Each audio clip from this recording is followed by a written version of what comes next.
This is Fred Richani of TSC News here to recap the final UFC pay-per-view of 2017, UFC 219, Cyborg versus Holm.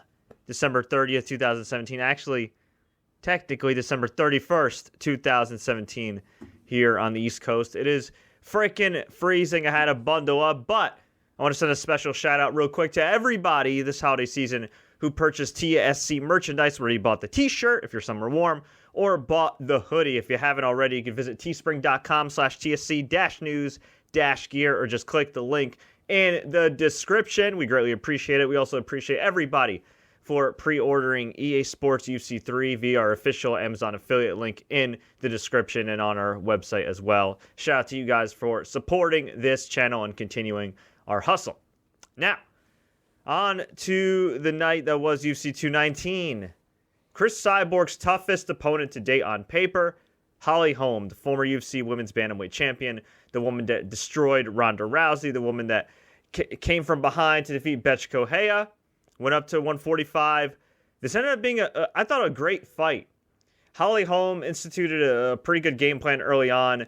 Yeah, she tried to go for that big-ass kick that also knocked out Ronda Rousey, but she was patient. She wore down Cyborg. Really great boxing. I mean, no surprise, this woman's a boxing Hall of Famer. Got the underhooks, pressed her up against the cage, tried to wear her down. Holly Holm, I thought, fought a really smart and technical fight. Here's the problem for her, though.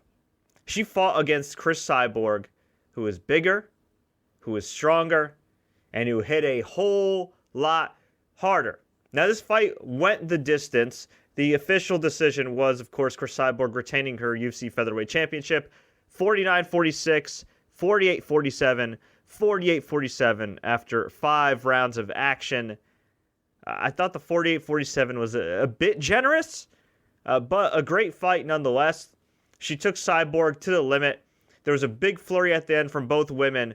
Holly Holm looked like she kind of rocked Cyborg a little bit towards the end, but Cyborg was able to hook her up against the cage, and they weren't able to separate in time, and hey, it is what it is. Holly Holm did need to finish at the end in order to win that fight, but just a great challenger. It really is. But now the question is, who's next for Cris Cyborg? Now, logically, one would think Megan Anderson of Invicta fame, who's got a nice following on social media, who's got a great look, who's an awesome fighter, who has the potential, I repeat, the potential to be a star for the UFC. But here's the problem. This has been a year where there's been a lot of people with the potential to be big stars for the UFC, Cris Cyborg included, and for whatever strange reason, it hasn't panned out. Now, maybe the reason's obvious. Maybe there's just too many damn fights, which has been the case since the UFC went to Fox to begin with back in 2011. Maybe that's the case. Maybe there's too many damn fights. Maybe a bunch of fighters don't know how to market themselves. I don't really buy that because I see a lot of fighters hustling on social media, trying to get those likes, trying to get those retweets, trying to get their names out there. I really can't put my finger on it. I guess the most logical from a casual fan standpoint, I'm not a casual fan, I'm a pretty damn hardcore fan.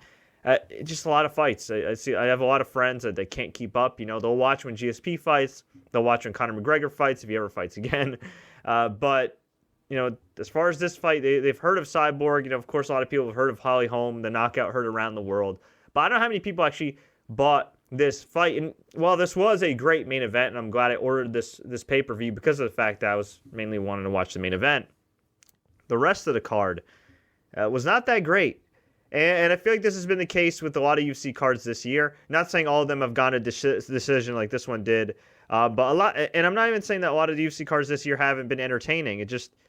They kind of drag, after a while. And you can only care about so many fights and so many knockouts. A young woman retweeted a highlight video that was awesome she made of all these great knockouts of the UFC in 2017, which was awesome.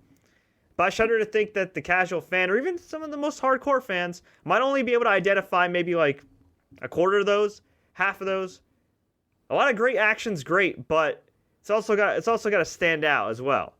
So I feel like this was the problem here with this card. There was some good action, but I'd say a rare miss overall from top to bottom. We had 1, 2, 3, 4, 5, 6, 8 decisions on this card.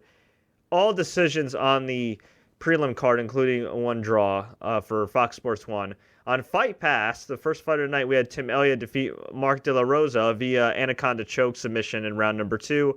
This was an emotional win for Tim Elliott. He just lost his late coach, Robert Folis, rest in peace, legendary coach. And, that kicked off the night. But, yeah, the rest of the card was kind of rough in terms of decisions. As far as the main card goes, besides the main event, which, again, I thought was great, and you should go out of your way to see if you ordered the replay or if you plan on watching this eventually on Fight Pass, we started things off with Neil Magny taking on Carlos Condit.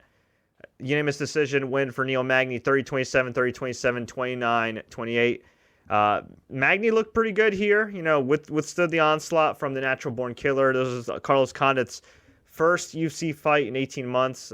Magny, I think, is one of those guys, as John Anik called him, is a perennial overachiever, and he didn't mean that in a disrespectful way. And I think that's a pretty good way to describe Neil Magny. He's a guy that, on paper, when you saw him on Tough and everything, he might have a nice career, a decent career, but, he's been in a lot of good fights and gotten some big wins over big-name guys, and this is by far the biggest win of his career. Did his thing. It wasn't a ridiculously exciting fight, but, the crowd really liked Condit. And, kind of sad to see him on the losing end here. He's been out for 18 months.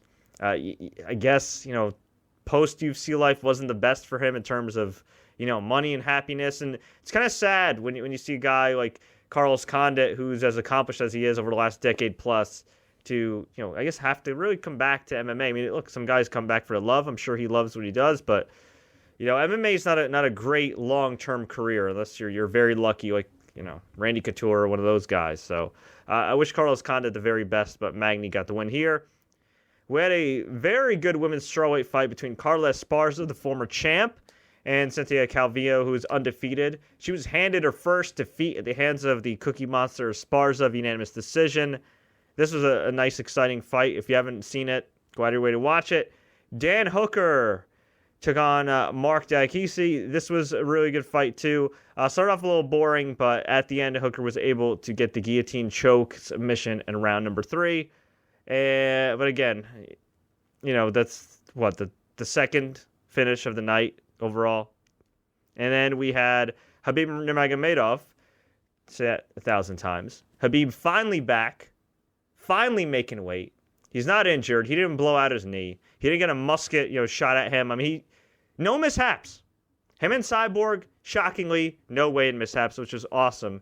So he took on Edson Barbosa here. And while this was a great performance, especially if you're a Habib fan, this was not a great fight. It was actually kind of uncomfortable to watch because Habib just took Barbosa down. He was a great striker.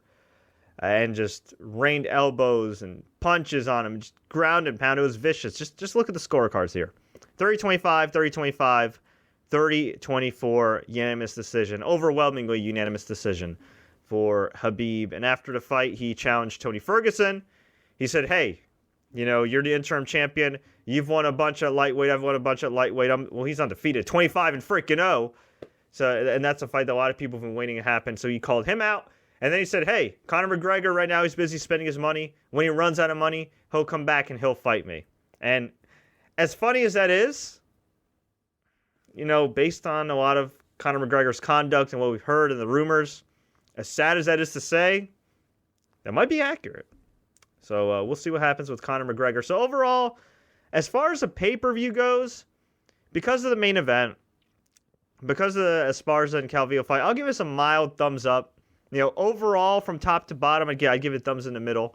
But, as a pay-per-view, I mean, let's face it. Nobody ordered for Dan Hooker. Nobody ordered for Neil Magny. You mainly ordered this for Habib and Cyborg. And the Habib fight was a great performance, but kind of a dud as far as just, back-and-forth action. But if you did order it for Cyborg and Holm, hey, you got 2 world-class, high-level athletes, 2 champions, 1 former champion, 1 current champion, duking it out, showcasing their talents to the world. So I give it a slight thumbs up, but not a great event by any means. And now looking back at 2017, going into 2018 for UFC, this is a big one.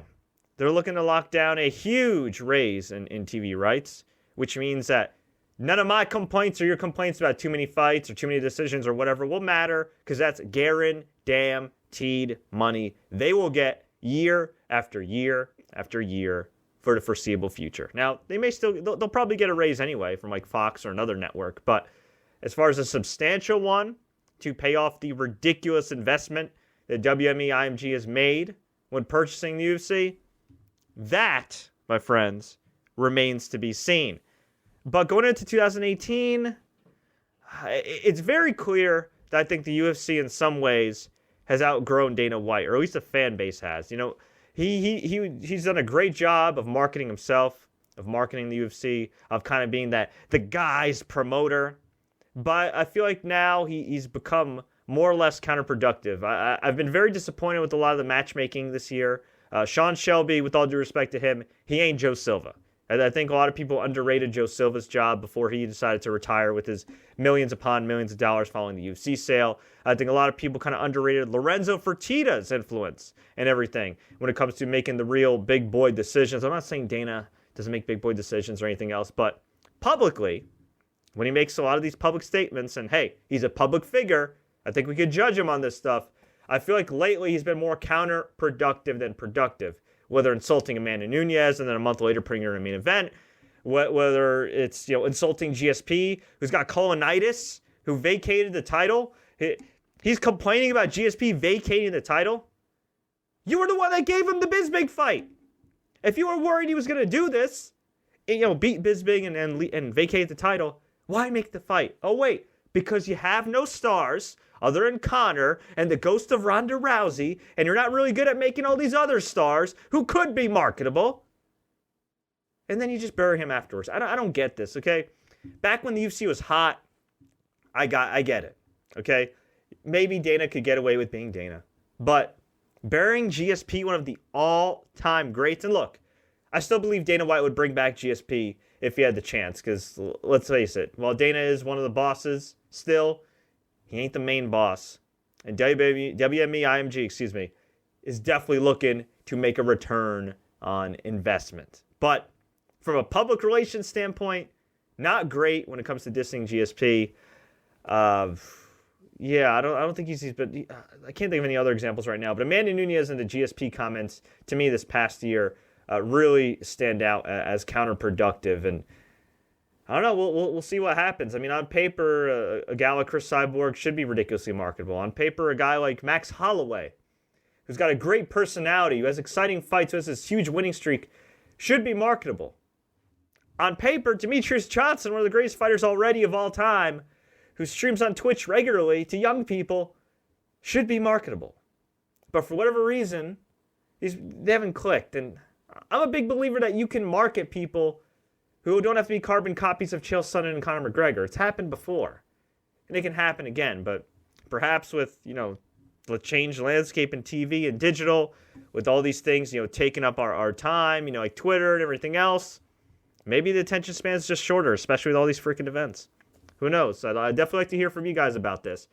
As for 2018, well, in a few weeks, we got Stipe Miocic, Francis Ngannou, Volkan Ozdemir, Daniel Cormier headlining UFC 220 in Boston. That's going to be one hell of an event. Stay tuned for our coverage of that. But folks, I'm going to get on out of here. I hope you had a great holiday season. I hope you have an amazing new year. Let me know what you think about Holm versus Cyborg. Let me know what you think about the UFC going into 2018. Again, thank you guys so much for ordering our t-shirts. If you want to order our t-shirts and hoodies, just click the link in the description. Until next time, everybody, take care. Please like and share. And as always, enjoy the fights.